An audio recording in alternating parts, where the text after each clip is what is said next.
Good Friday morning to you. Welcome to your Friday edition of Cup of Cyber.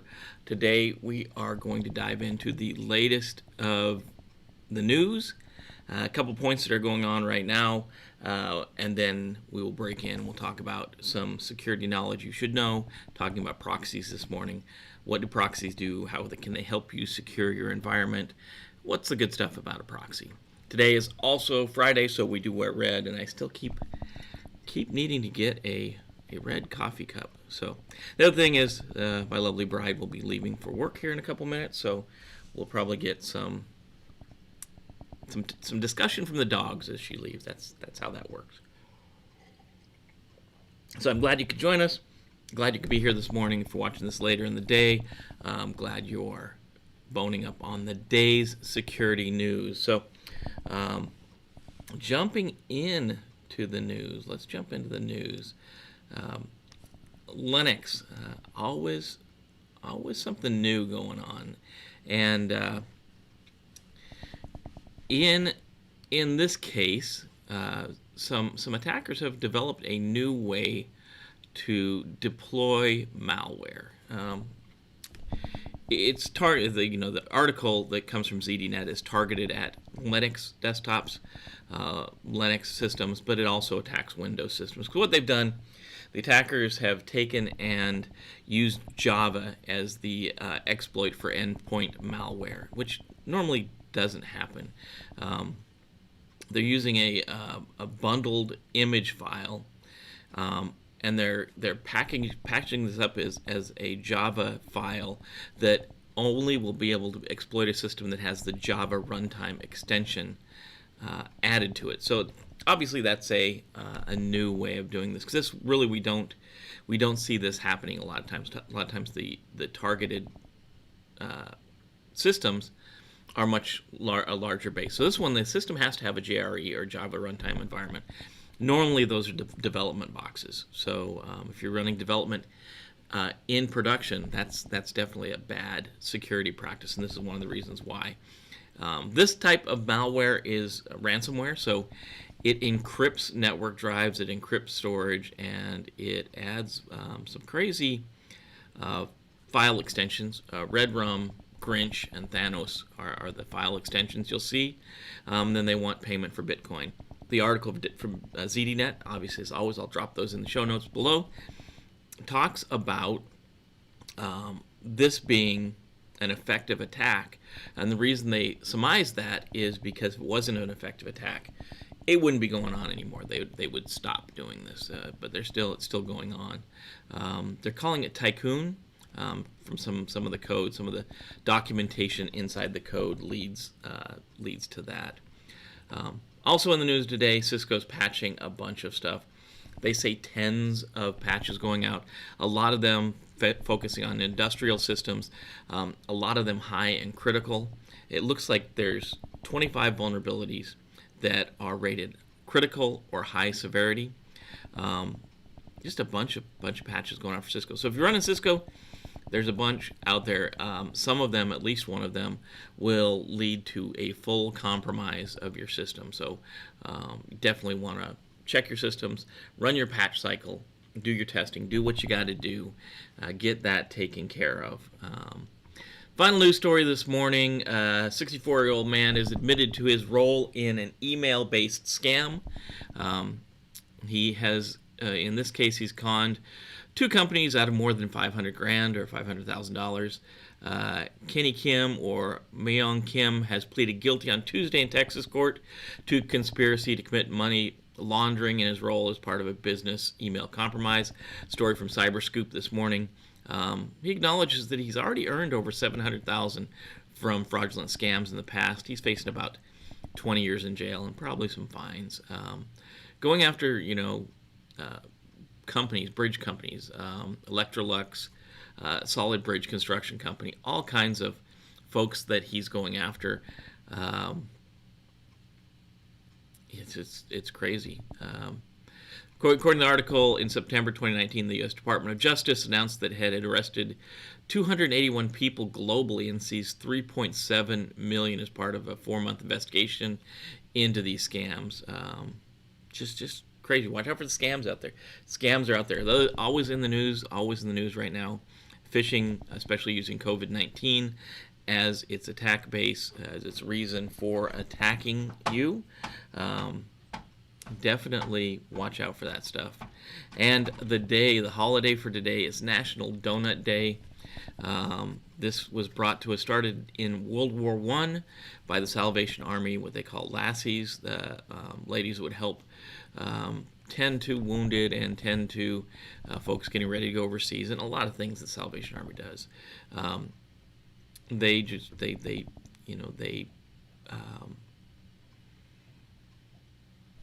started this in 1917. During World War I, Salvation Army lassies were sent to the front lines of Europe.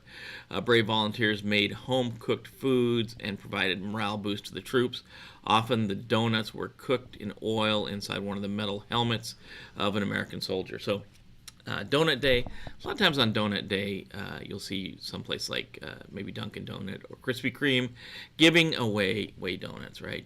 So, Doughboy, obviously a term used for World War I soldiers, apparently goes all the way back to the Civil War. But again, Salvation Army brought us this holiday, one of the few that we actually can tie back to someone claiming they started it. So that is your news of the day. That's what's going on to the day. Do a little intro, and then we'll be back. We'll talk about proxies, what proxies do for us, why we use proxies, what's going on with proxies. So hang around. We'll be right back in just a second.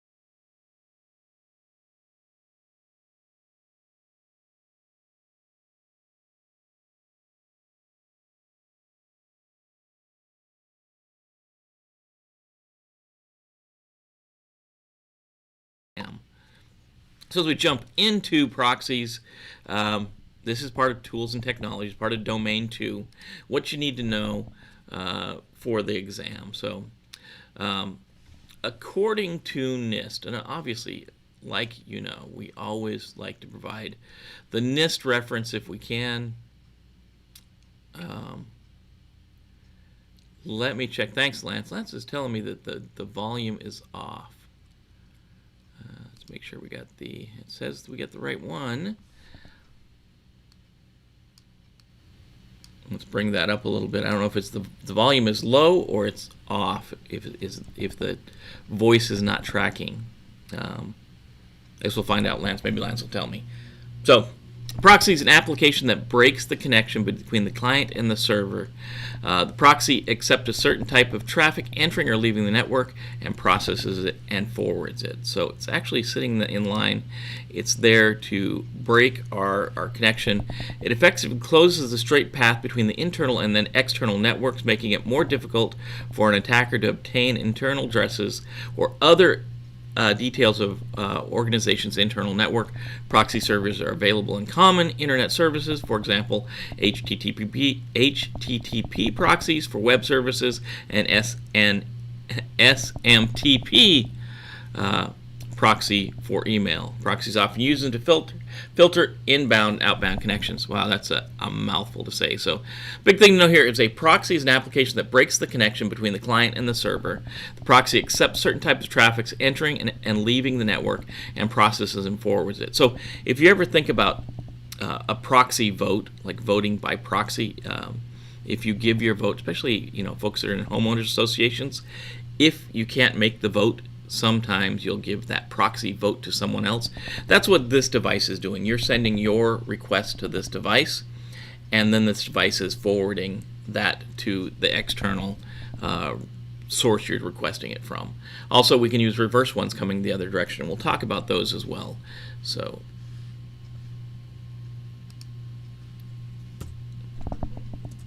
We're having that kind of morning. So proxies work in two directions: forward proxies and reverse proxies.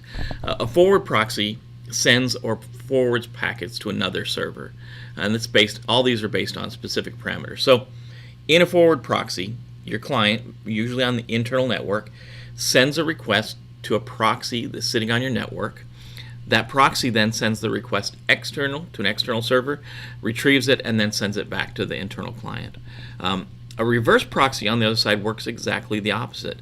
The client is sending something to an external network, a network on the other side, maybe like a website. It hits that external network, and then that proxy that receives it then sends it to a back-end server. Obviously, these are all in place to protect the critical assets and the data that we have on our network. They can perform other functions too. We could use them for encryption and decryption, load balancing, serving graphics or content, especially large graphics and large videos and big chunks of content. We have a transparent proxy, and that's where the traffic going through the proxy doesn't even realize it's going through a proxy. There's like gateways or tunneling proxies, and these can often perform modification of traffic if they need to as they're going through the proxy. We have application-specific and multi-purpose proxies. An application proxy, as you would guess, it handles a specific application, whereas a multi-purpose proxy serves numerous functions and serves numerous applications. So we can think about this like a web proxy is normally handling just a web connection, web traffic, that specific application, and we can even zoom it down to a specific application. Anomalizing proxies help to hide the information about the requester. That's IP addresses. It can block cookies, and they're there to protect privacy. Caching proxies, we see these all the time, and these are often combined to give a multi-functional proxy. So it copies and serves popular requests. This speeds retrieval of content. So you're not going to go out to the internet every time to retrieve information from like a website. You'll hit that local proxy. That local proxy will cache things like images and videos and things like that.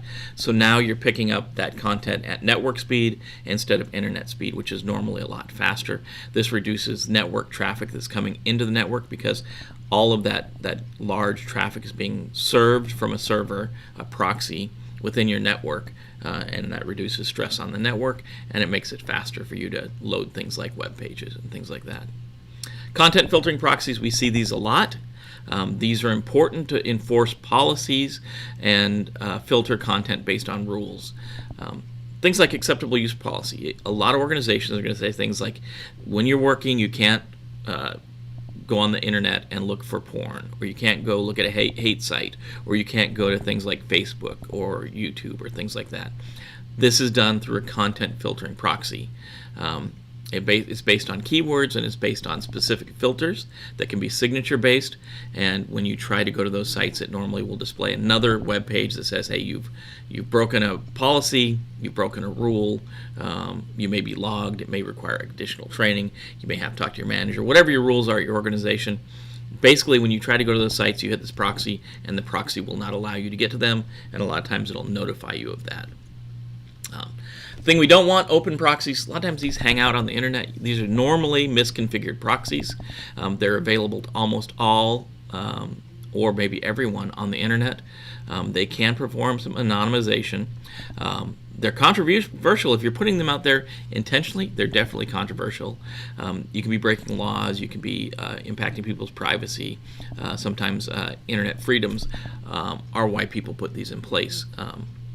You got to watch out if you run an open proxy on accident. If you've misconfigured your proxy and it's open and other people are using it for malicious reasons, especially something like a mail proxy, SMTP proxy, they could be sending out mail that's coming from your organization. So be careful when you set up a proxy, especially if it's external.